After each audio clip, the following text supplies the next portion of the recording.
মালদার মাটিতে আমরা অল আউট লড়ব। সামনেই তো বিধানসভা, কয়েক মাস বাকি। এত কম সময়ের মধ্যে সংগঠন কিভাবে জোরালো করবেন মালদায়? দেখুন, সংগঠন আজকের দিনে এই মালদা কংগ্রেসের শক্ত জায়গা ছিল। বরকত সাহেবরা যখন বাংলাতে নেতৃত্ব দিয়েছেন, তিনি কেন্দ্রীয় মন্ত্রী ছিলেন, অনেক কাজ করেছেন। সেদিনটা অতীত হয়ে গেছে। বর্তমানে এখানে জানেন যে 12টা সিট, 4টে বিজেপি জিতে আছে, 8টা তৃণমূল জিতে আছে।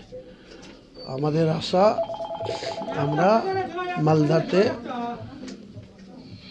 কংগ্রেসের সঙ্গে জোট করার বিষয়ে কংগ্রেসের নেতৃত্ববর্গরা কোনো আগ্রহ দেখাচ্ছে না। কাজেই মালদার মাটিতে আমরা অল আউট লড়ব। আমাদের সঙ্গে মিম থাকতে পারে, সম্ভাবনা আছে। মিমের যিনি সর্বোচ্চ নেতৃত্ব, আইএসএফ থাকবে? হ্যাঁ, আইএসএফ আইএসএফও থাকতে পারে। আমাদের সার্বিক জোট আইএসএফ, সিপিএম এদের সঙ্গে কথাবার্তা চলছে। আপনারা ফেব্রুয়ারি মাসের 10 তারিখের মধ্যে বা 15 তারিখের মধ্যে সব কিছু পরিষ্কার হবে। কটা আসনে প্রার্থী দেবেন মালদায়? আমি সেটা জোটের কি রূপরেখা হয় তারপরে এটা বলা যাবে। যদি জোট হয় তাহলে সেক্ষেত্রে আমি নিজেই মনে করি যে 6টা আসনে তো আমার দলের প্রার্থী দেব। আর যদি জোট কোনো কারণে না হয় তাহলে আমি 12টা আসনেই প্রার্থী দেবো। লড়াইটা কার সাথে হবে, তৃণমূল না বিজেপি? এখানে বিজেপি তো আমার মনে হয় ইংলিশ বাজারটা বিজেপির সঙ্গে হবে। বাকি সব সিটেই এখানে তৃণমূল, কংগ্রেস, আমরা ট্রায়াঙ্গুলার ফাইট হবে। দাদা, কংগ্রেসের ট্র্যাডিশন এই জেলা, কংগ্রেস 2021-এ এই জেলাতে একেবারে নীল হয়ে গেছিল, 12তে 0। এবার সেক্ষেত্রে কংগ্রেস রাজনীতি কিছুটা হলো আবার এগিয়েছে, কারণ মৌসুম বেনজির নূর, গনি খান পরিবারের মেম্বার, সে আবার কংগ্রেসে ফিরে এসেছে এবং সেক্ষেত্রে কংগ্রেস এবার শক্তিশালী হবে বলে তেমনটাই আশা করছে।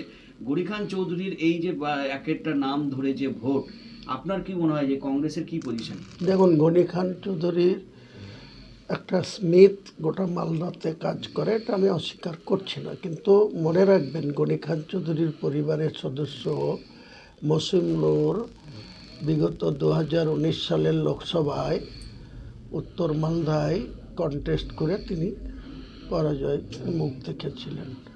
2021-এ কংগ্রেস মালদা থেকে ধুয়ে মুছে সাফ হয়ে গেছে। 2024-এর লোকসভাতে কংগ্রেসের সেইভাবে রেজাল্ট হয়নি, যেহেতু ঈশা খান চৌধুরী জিতেছেন দক্ষিণ মালদায়। তার বাবা 8,500 ভোটে জিতেছিলেন 2019 সালে। 24 সালে এসে ঈশা খান জিতেছেন 1,20,000 ভোটে। তার জন্য মুর্শিদাবাদের 2টো সিটের অবদান অনেক, ফারাক্কা আর শামশেরগঞ্জ, দুটোতেই প্রায় 70,000-এর কাছাকাছি লিড পেয়েছিলেন। মালদার মাটি একসময় কংগ্রেসের শক্ত ঘাঁটি ছিল।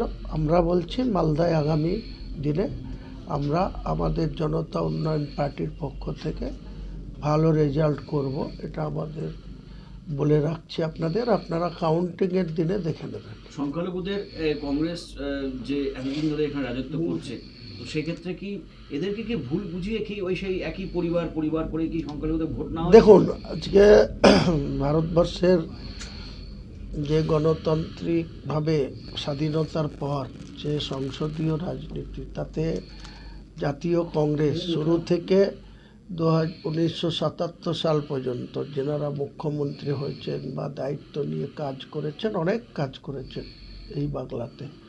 তারপরে 34 বছরের লেফট ফ্রন্ট আর আজকে 14.5 বছরের মমতা ব্যানার্জির যদি কাজের পর্যালোচনা করেন, তাহলে মুসলিম সমাজের মানুষকে শুধু ধোঁকা দেওয়া, মিথ্যা কথা বলা, ইউজ অ্যান্ড থ্রো এটা করা, মুসলিমদের জনপ্রতিনিধিদের সেইভাবে গুরুত্ব না দেওয়া, এটা একটা ট্র্যাডিশনে পরিণত হয়েছে। এই ট্র্যাডিশন আমরা ভাঙব।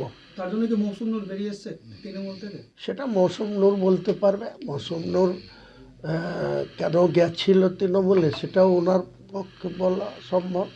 আবার কেন এই টাইমে ফেরত এসছে, তার উদ্দেশ্য কী, ওটা মৌসুম নূরকে জিজ্ঞেস করবেন, আমি বলবো না। তবে আমি মালদায় আপনাকে বলছি, আমরা একটা ক্যান্ডিডেট অনেক আগেই আমাদের জন্মলগ্নের দিনে 22 ডিসেম্বর 2025, যেদিন আমাদের জনতা উন্নয়ন পার্টির সাধারণ মানুষের কাছে 2.5 লক্ষ মানুষের উপস্থিতিতে ওপেন করেছি। সেদিন মুস্কারা দিদি তাকে 54 নম্বর 52 নম্বর সিটে আমরা আমাদের পার্টির প্রতীকে লড়াই করবে, এটা আগেই ঘোষণা করেছি।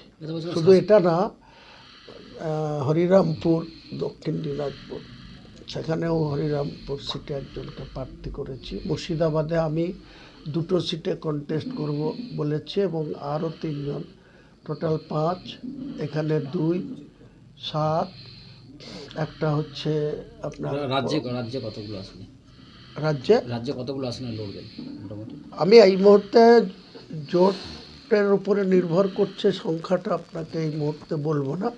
যদি আমাদের সঙ্গে যারা জোট সঙ্গে আসবে তারা যদি সঠিকভাবে জোটটা হয়, তাহলে 294টা আসনেই আমরা জোটের প্রার্থী দেব।